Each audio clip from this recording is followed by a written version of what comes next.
Astaghfirullah. Bismillahirrahmanirrahim. Assalamualaikum warahmatullahi wabarakatuh.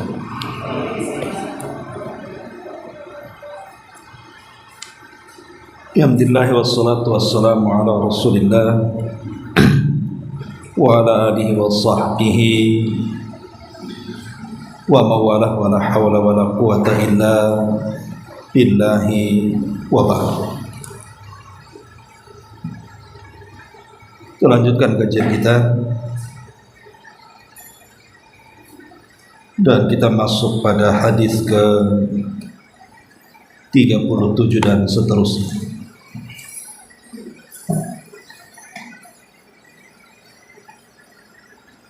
An Aisyah radhiyallahu anha qalat kuntu aghsilul janabata min thawbi Rasulillahi sallallahu alaihi wasallam fayakhruju ila salati wa inna buka al-ma'i fi thawbihi wa fi lafdhi li muslimin laqad kuntu afruquhu min thawbi Rasulillahi sallallahu alaihi wasallam farkan fayusalli fihi.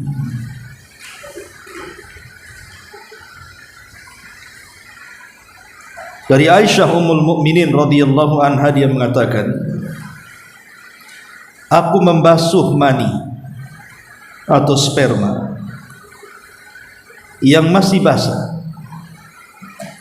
yang menempel di pakaian Nabi sallallahu alaihi wasallam. Lantas beliau keluar untuk salat, padahal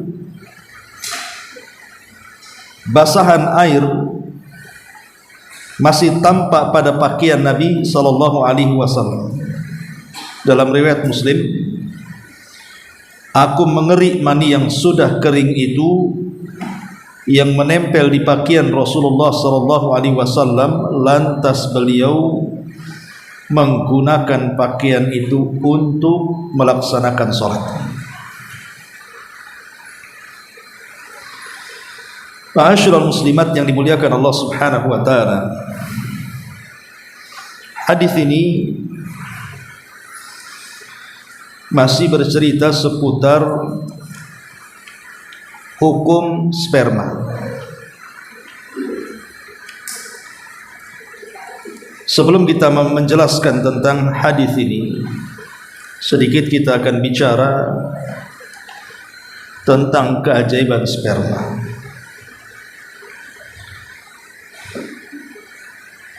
Kalau kita mengacu di dalam Al-Quran dan juga sunnah Nabi sallallahu alaihi wasallam,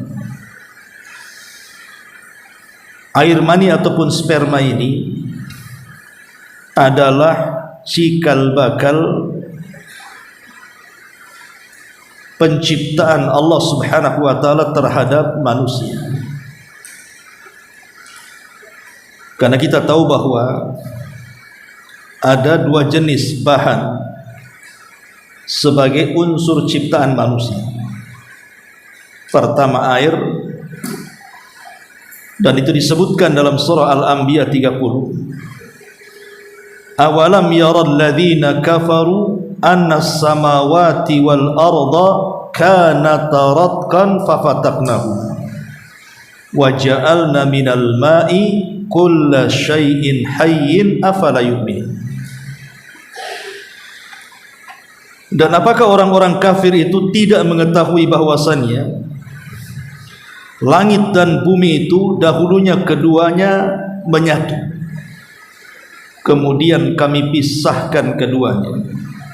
Dalam teori fisika ada yang disebut dengan teori Big Bang. Awalnya bumi itu menyatu, kemudian bumi dan langit menyatu, kemudian dipisah. Kemudian kata Allah Subhanahu wa taala, dan dari air kami jadikan segala sesuatu itu menjadi hidup. Maka mengapa mereka tidak beriman kepada Allah Azza wa Jalla? Dari sini kita tahu bahwa air itu adalah bahan pertama penciptaan manusia. Kemudian yang kedua tanah, dan itu disebutkan dalam surah Al-Hijr 26. Walaqad khalaqnal insana min salsalin min hama'in masnun. Dan sungguh kami telah menciptakan manusia, maksudnya Adam, dari tanah liat yang kering yang berasal dari lumpur hitam yang diberi bentuk. Tentu kenapa kemudian bahannya diambil dari tanah? Karena tanah itu memiliki banyak unsur yang akan menopang penciptaan manusia. Tentu yang dimaksud dua bahan ini adalah Allah Subhanahu wa ta'ala menciptakan manusia di awal kalinya. Siapa? Adam alaihi salam. Tetapi anak turunannya ya tidak seperti Adam. Anak turunannya berproses dalam rahim janin, dan itulah bermula dari sperma. Makanya Allah Subhanahu wa ta'ala mengatakan dalam surah Al-Insan ayat 2, Inna khalaqnal insana min nutfatin amsyajin nabtalihi faja'alnahu sami'an basira. Dan sungguh kami telah menciptakan manusia dari setetes sperma yang bercampur, yang kami hendak mengujinya dengan perintah dan larangan. Karena itu kami jadikan dia mendengar dan juga kami jadikan dia melihat. Di sini ada kalimat min nutfatin amsyaj, sperma yang bercampur. Maksudnya sperma yang bercampur artinya sperma laki-laki dan sperma perempuan dalam sebuah hubungan. Dan subhanallah, dulu pernah saya katakan, dan semua orang yang pernah mengenyam pendidikan tentu paham, bahwa sekali pancaran sperma laki-laki itu mengandung 500 sampai 600 juta sperma. Tetapi kan dari sebanyak itu kan yang jadi cuma satu. Dari 500 sampai 600 juta itu yang jadi cuma satu. Yang satu itulah ibu-ibu ini. Coba bayangkan, kalau 600 juta itu jadi semua, itu kayak apa? Kira-kira muat gak Batam ini? Satu orang lah ya, sekali melahirkan 600 juta bayi, itu gak muat Pulau Batam itu. Satu keluarga saja sudah penuh Pulau Batam. Mana kalau satu Pulau Batam melahirkan 600 juta, ini gimana ceritanya? Tapi Allah Subhanahu wa ta'ala tidak berkehendak menjadikan semuanya. Dari 600 juta itu hanya Allah pilih satu saja. Artinya bahwa yang dipilih itu kita menunjukkan ini sebuah kemuliaan. Dari 600 juta itu kita pula yang lahir. Ini kan luar biasa kenikmatan yang Allah Azza wa Jalla anugerahkan kepada kita. Karena bisa saja sperma yang lain yang jadi, kan begitu. Tetapi Allah takdirkan kita pula yang lahir. Lah kita tahu bahwa proses sperma hingga menjadi manusia itu kan proses yang luar biasa. Banyak teori-teori, tapi yang jelas bahwa itu semua kuasa Allah Subhanahu wa ta'ala. Bagaimana Allah bisa membentuk dari segumpal sperma menjadi segumpal darah, kemudian menjadi segumpal daging, dan menjadi manusia ditiupkan roh. Itu semua kuasa Allah. Manusia tidak sanggup untuk menciptakan manusia yang lainnya persis seperti ciptaan Allah kepada kita. Walaupun sekarang banyak penemuan di Cina atau di Jepang sana kan, yang membuat orang-orangan, bukan orang sawah ya, orang-orangan yang betul seperti manusia gitu ya, dari lengkuk tubuhnya, wajahnya, tetapi kan tidak hidup. Itu hanya sekedar robot saja menggunakan baterai. Karena memang ciptaan Allah Subhanahu wa ta'ala itu tidak mungkin ditiru siapapun. Tidak ada yang mampu meniru ciptaan Allah Subhanahu wa taala. Lah ketika Allah Subhanahu wa taala mengatakan bahwa sungguh kami telah menciptakan manusia dari sperma yang bercampur, dalam ayat yang lain min ma'in dafid, dari pancaran air. Maksudnya sperma yang dipaksa untuk dikeluarkan. Lah dalam beberapa waktu maka Allah Subhanahu wa taala gantikan sperma itu menjadi sebuah atau segumpal darah. Lah darah inilah yang kemudian disimpan oleh Allah di dalam rahim seorang ibu, yang istilah Al-Quran menyebutnya qararin makin. Dan itu disebutkan dalam surah Al-Mu'minun ayat 13, "Tsumma ja'alnahu nutfatan min qararin makin." Kemudian kami jadikan saripati air mani itu yang disimpan dalam tempat yang kokoh di rahim. Artinya sudah mau menjadi alaqah. Alaqah itu maksudnya darah yang ya semacam buah pir, atau mungkin ada yang mengatakan seperti lintah yang menempel di rahim, di mana tidak bisa lepas dari darah ibunya. Makanya kenapa orang yang hamil itu tidak mengeluarkan darah haid, karena darah haidnya itu yang kemudian diproses menjadi makanan si janin tadi. Lah baru kemudian Allah Subhanahu wa taala katakan dalam surah Az-Zumarnya ayat 6-nya, Allah mengatakan yakhluqukum fi butuni ummahatikum khalqan min ba'di khalqin fi dhulumati thalathin dzalikumullahu rabbukum lahul mulku la ilaha illahu fa anna tusrafun. Dia telah menjadikan kalian di perut-perut ibu kalian kejadian demi kejadian dalam 3 kegelapan. Yang berbuat demikian itu tentu Allah, Rabb kalian, Rabb yang mempunyai kerajaan, tidak ada sesembahan yang berhak disembah kecuali Dia, maka bagaimana kamu dapat dipalingkan? Bagaimana kuasa Allah Subhanahu wa taala? Makanya kenapa dalam Quran itu biasanya Allah jarang menyebut kalimat sperma, tapi langsung kepada alaqah. Alaqah itu maksudnya segumpal darah yang menempel di rahim. Karena umumnya kalau sudah berubah dari sperma menjadi alaqah itu jarang yang keguguran. Biasanya banyak keguguran itu karena masih segumpal sperma.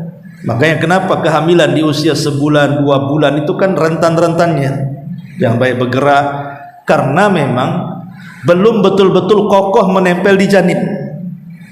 Makanya Quran itu banyak membahasakan langsung ke alaqah, padahal penciptaannya dari nutfah dulu. Karena memang kalau sudah jadi alaqah, sudah nempel, itu jarang yang keguguran. Ya ada yang keguguran, tetapi umumnya jarang. Kenapa? Karena dilindungi dengan 3 lapisan. Itulah yang disebut dengan zulumati thalatha, yang Allah Subhanahu wa taala katakan di sini, dan Dia menjadikan kamu dalam perut ibu kalian ini kejadian demi kejadian dalam 3 kegelapan. Apa maksudnya 3 kegelapan? Ada yang mengatakan 3 lapisan. Lapisan-lapisan itulah yang melindungi sehingga dia tidak jatuh dan tidak keguguran. Ya, ada juga yang keguguran, umumnya tidak.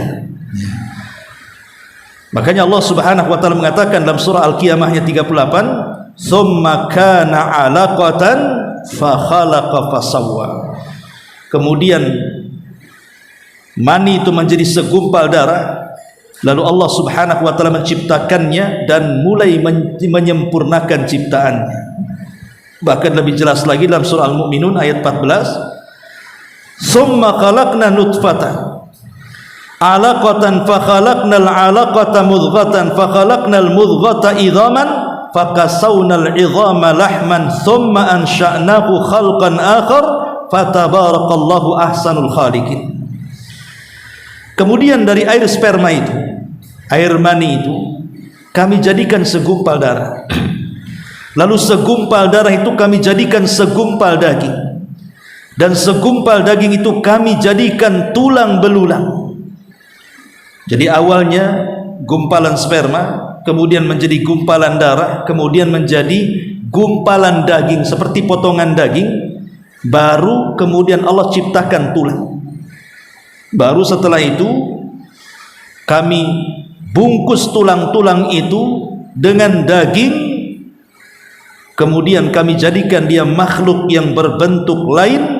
Maha suci Allah, pencipta yang paling baik.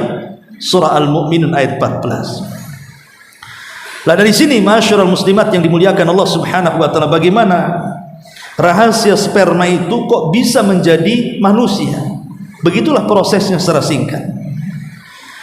Dan itu juga digambarkan dalam hadis Nabi sallallahu alaihi wasallam, hadis yang pernah kita jelaskan dalam Arba'in Nawawi. Hadis Abdullah ibn Mas'ud radhiyallahu anhu. Ketika Nabi SAW mengatakan, inna ahadakum yajma'u khalqahu fi batni ummihi arba'ina yawman nutfatan. Sesungguhnya salah seorang di antara kalian dikumpulkan penciptaannya di perut ibu kalian selama arba'ina yawman nutfatan, 40 hari berwujud sperma. Ada yang mengatakan, apakah 40 hari ini ruh sudah ditiupkan? Karena penelitian, maksudnya ibu kalau hamil di usia 40 hari kemudian ke dokter, kemudian di USG itu ya diperiksa, itu kan sudah ada gerakan, sudah bergerak kan Bu ya. Pertanyaannya, apakah gerakan di usia 40 hari itu maknanya janin sudah ditiupkan ruh atau tidak? Maka menjadi khilaf para ulama. Ada yang mengatakan ditiupkan ruh itu ya di usia 40 hari ini. Tapi ada yang mengatakan tidak, berdasarkan doir hadis bahwa ruh itu ditiupkan di usia janin 120 hari. 120 hari artinya 3 kali 40. Sebagaimana Allah mengatakan, Rasul mengatakan di sini, tsumma yakunu mudghatan mithla dzalik. Kemudian berubah menjadi segumpal darah 40 hari berikutnya, alaqatan mithla dzalik, segumpal darah berikutnya, tsumma yakunu mudghatan mithla dzalik, baru kemudian berubah menjadi segumpal daging 40 berikutnya, berarti kan 120 hari. Disitulah Rasul mengatakan tsumma yursil ilaihil malak, kemudian diutus kepadanya malaikat peniup ruh, fayanfukhu fihi ruh, maka ditiupkan ruh ke dalam janin. Jadi ada yang mengatakan di usia 40 hari karena itu tajribah. Tajribah itu memang terbukti, memang kalau diperiksa umur 40 itu memang sudah ada gerakan. Tapi gerakan di sini apakah gerakan ruh atau gerakan yang lain, wallahu alam. Tapi ulama banyak yang menguatkan bahwa ruh ditiupkan itu di usia 120 hari atau 3 kali proses, dari mulai segumpal sperma 40, kemudian 40 hari segumpal darah, 40 hari baru segumpal daging, 40 hari, setelah 120 hari baru ditiupkan ruh dan dicatat seluruh takdir-takdirnya. Tapi dari sini semuanya kita tahu bahwa bagaimana Allah Subhanahu wa taala menciptakan kita ini dari marhalah ke marhalah. Coba bayangkan, sedemikian rupa ciptaan kita, dari sperma dirubah menjadi segumpal darah, dari segumpal darah dirubah menjadi segumpal daging, dari segumpal daging mulai diciptakan tulang-tulangnya, kemudian dibungkuskan dengan kulitnya, baru diciptakan otot-ototnya, baru kemudian diberikan fasilitas, diawali dari mendengar, kemudian melihat. Makanya Allah Subhanahu wa taala mengatakan wa ja'ala lakumus sam'a wal absar. Pertama pendengaran, baru penglihatan. Makanya kenapa yang harus ibu perhatikan apabila janin sudah ditiupkan ruh, hati-hati Bu. Kalau janin sudah 4 bulan itu artinya dia sudah mulai mendengar. Jadi apa yang ibu obrolkan, apa yang ibu katakan itu sudah mulai terekam tuh si janin itu. Makanya saya pernah membaca satu makalah dari seorang ulama pencinta Al-Quran. ketika dia membuat teori untuk mencetak anak-anak menjadi para penghafal Quran secara cepat. Salah satunya adalah hafalkan Al-Quran itu kepada janin di usia 4 bulan. Dengan cara apa? Di usia itu orang tuanya harus sering-sering membaca Quran. Membaca Quran tiap hari gitu. Nanti selesai diulang lagi, selesai diulang lagi.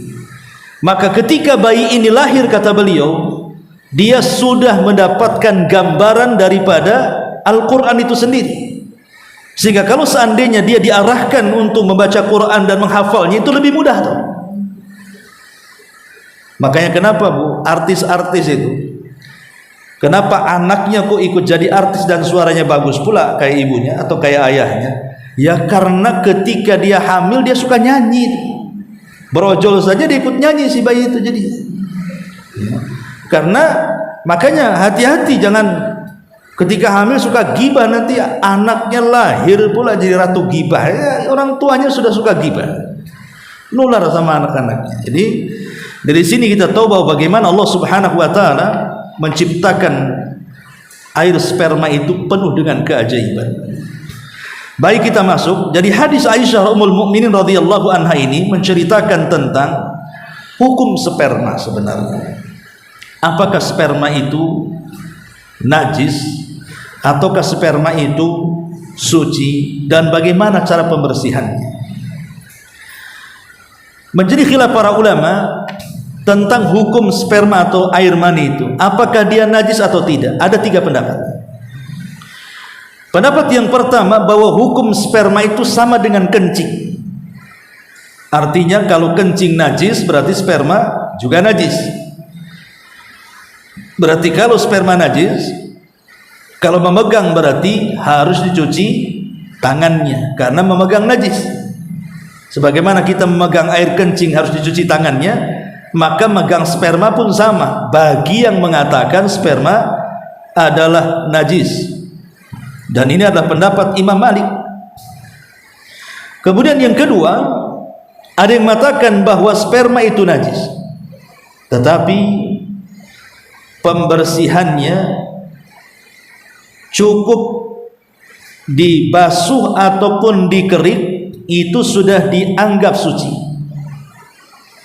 Jadi kalau memangnya ada sperma nempel di sarung atau di baju dan sudah kering, kemudian dikerik saja, maka itu sudah cukup pembersihannya. Tapi tetap dia najis, cuman cara pembersihannya seperti itu. Ya lebih baik tentu dibasuh dengan air. Tapi kalau dikerik saja sudah cukup. Dan ini adalah pendapat mazhab Hanafi. Tapi pendapat yang ketiga, dan ini pendapat yang kuat wallahu alam, bahwa sperma itu tidak najis. Sperma itu tidak najis, kotor iya, tapi tidak najis. Seperti ludah itu kotor tapi tidak najis, dahak itu kotor tapi tidak najis. Karena tidak semua yang kotor najis, tapi semua yang najis pasti kotor. Itu kaidahnya, ya. Dan ini adalah pendapat yang banyak dikuatkan para ulama, di antaranya Syafi'iyah, Hambaliyah. Bahkan dalam kitab Al-Um Imam Syafi'i mengatakan wal maniyu laisa binajasin. Air mani itu tidak najis, kata Imam Syafi'i rahimahullahu taala. Dan ini juga dikuatkan oleh Syekhul Islam Ibnu Taimiyah, bahwa yang kuat sperma itu tidak najis. Alasannya karena sperma ini sesuatu yang ummu bihi balwa, artinya orang itu suka mengeluarkan. Apalagi orang yang sudah suami istri kan sudah berhubungan, sehingga kalau seandainya kemudian dianggap najis, maka akan memberatkan manusia. Setiap hubungan harus dicuci tangannya, harus mandi dan begitu seterusnya, kan memberatkan.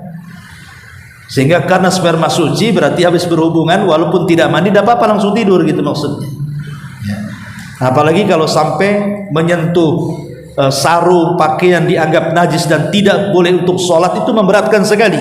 Makanya kemudian Islam itu agama yang mudah dan tidak memberatkan, sehingga pendapat yang kuat bahwa sperma itu tidak najis. Wallahu a'lam. Kemudian juga dalam hadis ini, di mana di antara faedahnya adalah fadilatu ummul ummil mukminin Aisyah radhiyallahu anha. Di sini ada keistimewaan atau kemuliaan Aisyah radhiyallahu anha li khidmatihan nabi, dengan berkhidmat dan senantiasa melayani Nabi sallallahu alaihi wasallam. Dan ini percontohan para istri supaya melayani Nabi sallallahu alaihi wasallam dengan cara apa? Mencucikan pakaiannya. Karena Aisyah di sini mencuci pakaian Nabi. Jadi tugas mencuci ya, tugas istri kan itu ya. Kemudian juga taharatul mani wa adamu wujubi ghaslihi minal badani wathiyab. Tentang sucinya air mani sehingga tidak perlu dicuci mani yang nempel di badan atau mani yang menempel di pakaian atau yang menempel di mana saja, tetapi wayakfi farkahu. Kalau memang kering besoknya maka cukup dikerik saja. Kalau tidak ada air cukup dikerik saja, maka itu sudah dicukupkan untuk pembersihan sperma tadi. Kemudian dan yang ketiga di sini, Nabi Shallallahu Alaihi Wasallam sholat dengan menggunakan pakaian yang ada bekas sisa sperma yang dikerik. Yang namanya dikerik kan tidak mungkin hilang, pasti ada nampak sisanya kan. Tapi Rasul sholat dengan pakaian itu. Artinya boleh sholat kalau seandainya dalam pakaiannya masih menempel sperma, tetapi syaratnya sudah dikerik. Ini diantara hadis Aisyah. Baik, kemudian hadis berikutnya. An Abi Hurairah radhiyallahu anna Rasulullah sallallahu alaihi wasallam qala, "Idza jalasa baina syu'abiha al-arba, thumma jahadaha faqad wajaba al-ghusl." Wa fi lafdin li Muslimin wa illam yunzil. Abu Hurairah radhiyallahu anhu berkata, Nabi bersabda, jika salah seorang menindih 4 anggota tubuh istrinya, kemudian memasukkan kemaluannya pada kemaluan istrinya, maka dia wajib mandi. Dalam riwayat Muslim, walaupun tidak mengeluarkan sperma. Di sini menjadi khilaf ulama, apa yang dimaksud di sini kalimat menindih 4 anggota tubuh istrinya. Ada yang mengatakan bahwa yang dimaksud syu'abihal arba di sini, ada yang mengatakan kedua tangan dan kedua kaki. Ada yang mengatakan kedua kaki dan kedua paha. Ada yang mengatakan kedua betis dan kedua paha, dan ada yang mengatakan yang lainnya. Intinya kalau sudah berjumpa antara 4 cabang ini, baik dari depan atau di belakang, dan maaf kemaluan laki-laki sudah menempel di kemaluan perempuan dan dia menginginkan untuk melakukan hubungan, tetapi karena ada satu hal akhirnya tidak jadi atau tidak keluar atau menjadi malas gitu ya, sehingga tidak keluar, maka Rasul mengatakan tetap wajib mandi. Tetap wajib mandi. Adapun ada hadis yang mengatakan al-ma'u minal ma', adanya air karena air. Ada hadis yang mengatakan adanya air karena air. Maksudnya adanya mandi karena mengeluarkan sperma. Itu hadis yang sahih. Bagaimana dengan hadis ini? Apa tidak bertentangan dengan hadis yang kita baca ini? Kan Rasul mengatakan adanya mandi karena adanya sperma. Sementara dalam hadis ini mengatakan tidak keluar sperma pun wajib mandi kalau sudah berjumpa antara kemaluan laki-laki dan perempuan. Sehingga para ulama kemudian berusaha untuk menjama bahwa hadis al-ma'u minal ma', adanya air karena air, artinya adanya mandi karena air sperma itu, ini maksudnya di permulaan perintah. Di permulaan perintah memang begitu, bahwa wajib mandi itu kalau mengeluarkan sperma, gitu ya maksudnya. Tetapi kemudian hadis itu dimansuh hukumnya. Akhirnya kemudian datanglah hadis ini, pokoknya kalau sudah berjumpa 4 cabang dan kemaluan laki-laki dan perempuan sudah berjumpa, kemudian dia punya keinginan untuk jima, maka wajib mandi walaupun tidak keluar. Itu inti daripada hadis ini. Ma'asyiral muslimat yang dimuliakan Allah Subhanahu wa taala. Kemudian hadis yang terakhir dalam bab jinabah ini, An Abi Ja'far Muhammad ibn Ali ibn Husain ibn Ali radhiyallahu anhuma annahu kana huwa wa abuhu inda Jabir ibn Abdullah radhiyallahu anhuma wa indahu qaumun fasa'aluhu anil ghusli faqala yakfika sa'un faqala rajulun ma yakfini faqala Jabir kana yakfi man huwa awfa min sya'ran wa khairan minka yuridu Rasulullah SAW thumma amanna fi thawbin wa fi lafdin kana Rasulullah SAW yufrigul ma ala ra'sihi thalathan qala radhiyallahu an ar-rajulu alladhi qala ma yakfini wal Hasan ibn Muhammad ibn Ali ibn Abi Talib wa abuhu Muhammad ibn al-Hanafiyah. Abu Ja'far Muhammad ibn Ali bin Husain ibn Ali menuturkan bahwa dirinya dan bapaknya berada di dekat Jabir bin Abdullah, seorang sahabat tadi. Ketika itu ada banyak orang yang berada di sekitar yang bertanya tentang masalah mandi junub. Jabir menjawab, engkau cukup menggunakan satu sok. Satu sok itu 4 begini, Ibu. Ya, ini namanya satu mud. Kalau kita ciduk air, nah ini satu mud. Tapi kalau 4 ini disebut satu sok. Ya, coba Ibu praktikkan, ambil ember, ambil air 1, ya, 2, 3. Nah, berarti segitulah mandinya Rasul untuk jinabah. Berarti kan kalau bagi satu sok ini ya, kecil lah. Anggaplah kalau mau dibuat botol gelas aqua. Kan ada botol gelas yang samfut kan? Tapi bukan yang ini ya. Ya, ini banyak ini. Ini yang gelasnya. Ya, berarti kalau 4 gini berarti dibuat 4 gelas kan? 4 gelas air. Lah Rasul itu mencukupkan mandi junub dengan 4 gelas air. Sehingga kemudian ada seorang mengatakan, kalau saya tidak cukup katanya. Kalau saya tidak cukup kata sahabat ini. Jabir mengatakan air seukuran itu telah mencukupi yang memiliki rambut jauh lebih lebat dari kamu. Maksudnya Nabi SAW, kok kamu mengatakan tidak cukup? Nabi saja cukup pada rambutnya lebih lebat daripada kamu. Artinya di sini apa? Walaupun air melimpah-limpah, janganlah boros air. Sederhanakan pemakaian air itu, gitu maksudnya. Bukan mentang-mentang banyak kejebal, habis sampai 3 jolang gitu kan. Ibu mau mandi pengerendam kan itu. Jadi cukuplah umpamanya, kalau memang mencukupkan sedikit-sedikit saja. Itu namanya al-iqtisadu bil ma', ini sunnah hukumnya. Ya. Al-iqtisad bis sunnah maksudnya sederhana menggunakan air itu bagian daripada sunnah Nabi sallallahu alaihi wasallam. Karena Nabi SAW cukup. Bagaimana caranya coba kalau ingin mencukupkan? Bagaimana caranya mandi dengan 4 gelas? Gampang. Caranya ibu ambil kain lap. Jadi badannya itu dilap-lapkan gitu, paham ya, Pak? Ya kalau diguyurkan ya habislah 3-4 gelas ya. Enggak cukup, untuk tangannya tidak cukup.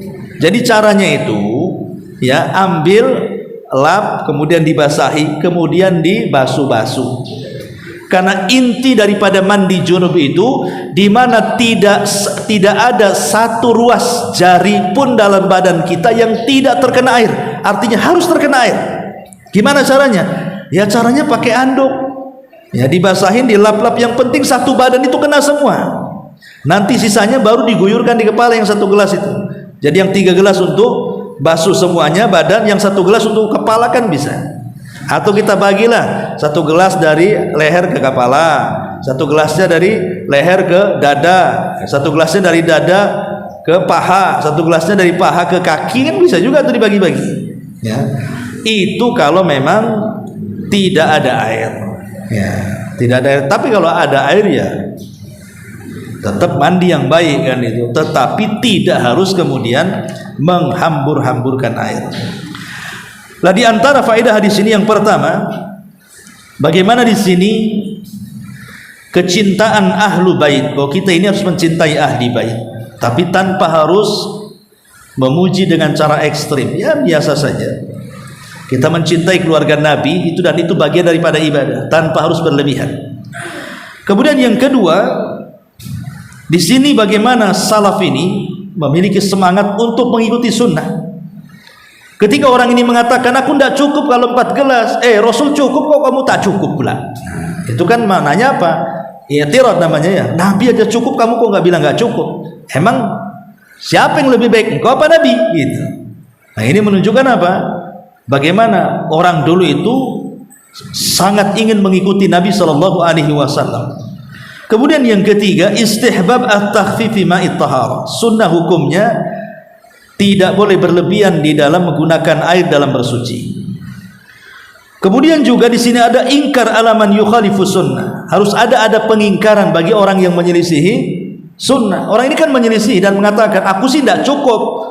Tapi dibantah oleh Jabir, Nabi aja cukup, menunjukkan apa?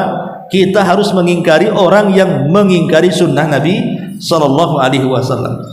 Kemudian juga di sini juga ada wujubul ghusli minal janabah. Wajib mandi junub itu wadzalika bi ifadatil ma'al al-adwi, dan itu dengan cara mengalirkan air kepada seluruh anggota badan yang ada pada badan kita. Dan yang terakhir, masyru'iyatu ifragil ma'ala ra'si 3 marrati fil ghusli. Sunnah hukumnya mencuci kepala 3 kali saat mandi junub. Karena dalam lafaz Jabir radhiyallahu an, Rasulullah SAW mengguyur kepala dengan 3 kali guyuran. Dan Muhammad ibn Ali mengatakan bahwa orang yang berkata itu cukup bagiku adalah Al-Hasan bin Muhammad bin Ali bin Abi Thalib, dan bapaknya bernama Muhammad ibn Al-Hanafiyah. Baik, sampai di sini selesailah bab mandi junub, dan insyaallah minggu depan kita masuk pada bab tayammum. Baik, ada waktu 10 menit kita kasih tanya jawab. Silakan.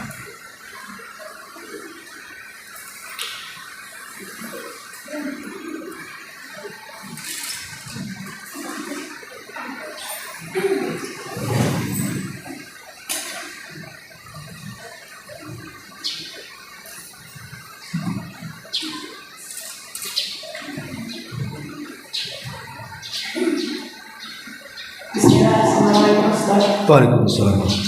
Dari bertanya dari hadis Abu Hurairah tadi bahwa Nabi Sallallahu Alaihi Wasallam bersabda, apabila seseorang duduk di antara 4 anggota badannya, pada yang tadi, masalahnya apabila suami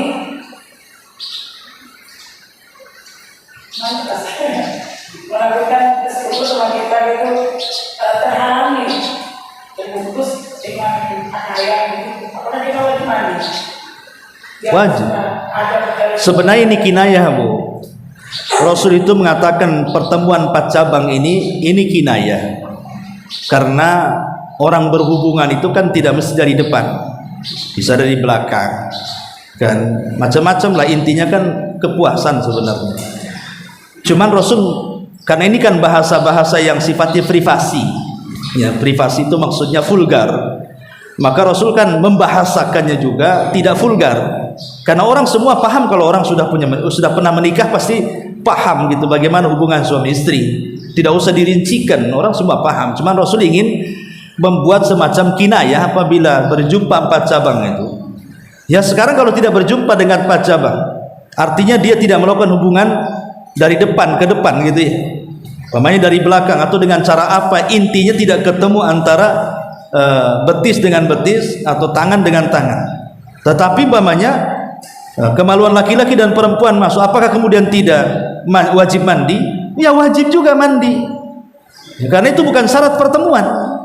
Intinya orang ini sudah mempertemukan antara kemaluan laki-laki dan perempuan, dan ada keinginan untuk melakukan hubungan. Ingat ya, di sini ulama katakan ada keinginan melakukannya.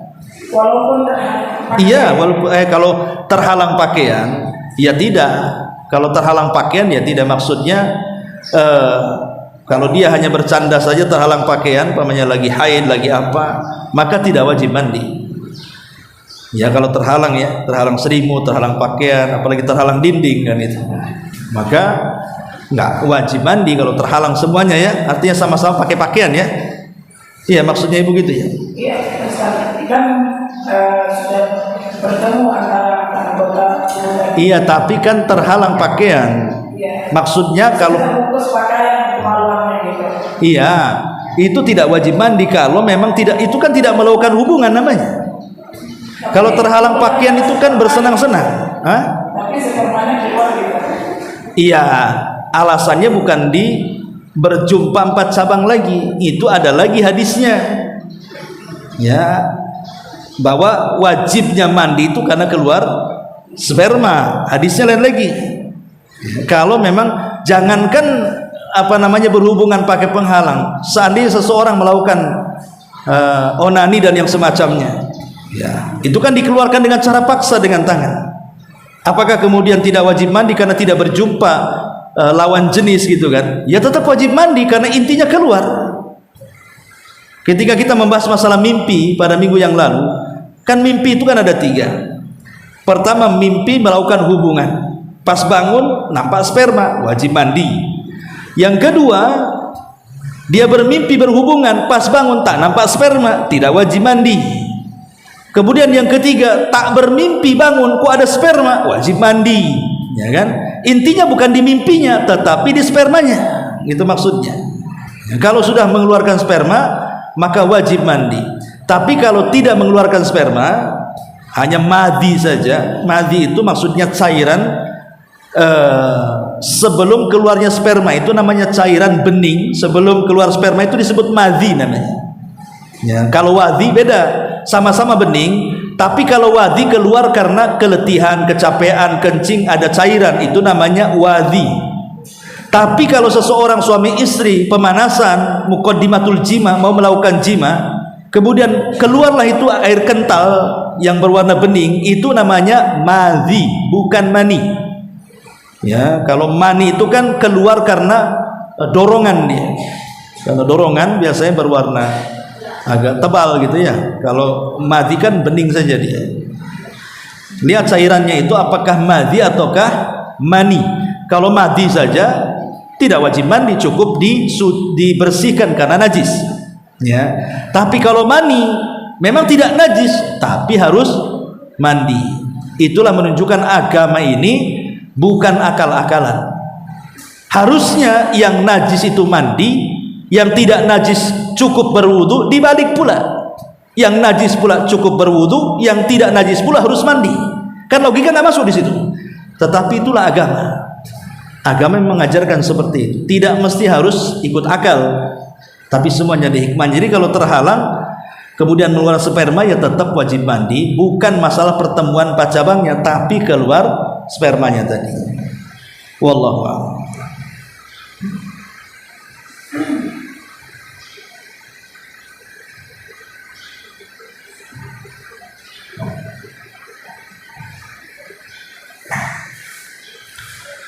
Ya, sekira cukup. Subhanallah bihamdika, asyhadu an la ilaha illa anta, astaghfiruka wa atubu ilaik. Wallahu ta'ala alam. Wassalamualaikum warahmatullahi